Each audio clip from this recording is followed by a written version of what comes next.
Magandang umaga, tanghali, hapon, gabi sa inyong lahat mga paps at papsi. Saan supalop ka man naroroon mga kababayan kong taga Pilipinas. At ito nga pala ang MJ Story.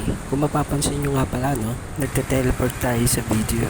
Ginagawa ko pala to para makarating kaagad tayo sa paroroonan natin. Bali pupunta tayo ng Montalban no, kasi may burol tayong pupuntahan. After naman nun o pagkatapos nun, maliligo naman tayo o magsiswimming naman tayo. Pero yung ligo natin na yun o swimming natin hindi yung grande yun Bale parang biglaan na nangyari. Pagkatapos kasi ng libing, ayun, nagkayayaan kami maligo o mag-swimming. Balak sana namin maligo dito sa dam.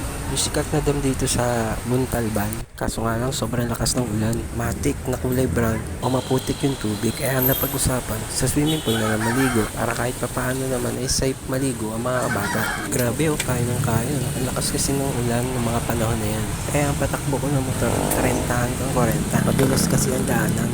Maputik, kaya mahirap sumugal. Kaya sa mga kapwa natin rider dyan, lagi sana tayo mag-iingat sa kalsada. Huwag tayo masyado nagmamadali mga kapaps. Lagi natin iisipin na may naghahantay sa atin sa bahay. Madideliver naman natin sa tamang oras yan at mahahatid naman natin ng ligtas ang ating mga customers sa ating pupuntahan. Basta chill lang tayo sa pagmamaneho. Tawagin nila takbong pogi ba? Kahit hindi pogi, takbong pogi pa rin. Basta mahalaga mga paps, safe tayo o ligtas tayo sa biyahe. At saka hindi natin may iwasan ng mga matitinding kapamakan. Kaya sa tuwing gabi tayo mga paps, huwag natin kalilimutan lumapit o tumawag sa may kapal. Dahil lang kaya sa pakiramdam, dahil sa tuwing babiyahe ka o lalabas ka, ang Panginoon Diyos ang magagabay sa iyo kung saan ka paroroon. Mga paps, nandito na pala tayo sa destinasyon natin. Dito na pala kami magpapalipas ng gabi. Subaybayan nyo sana ako sa susunod ko na video mga paps. Dito lamang yan sa MJ Story sa YouTube channel ko.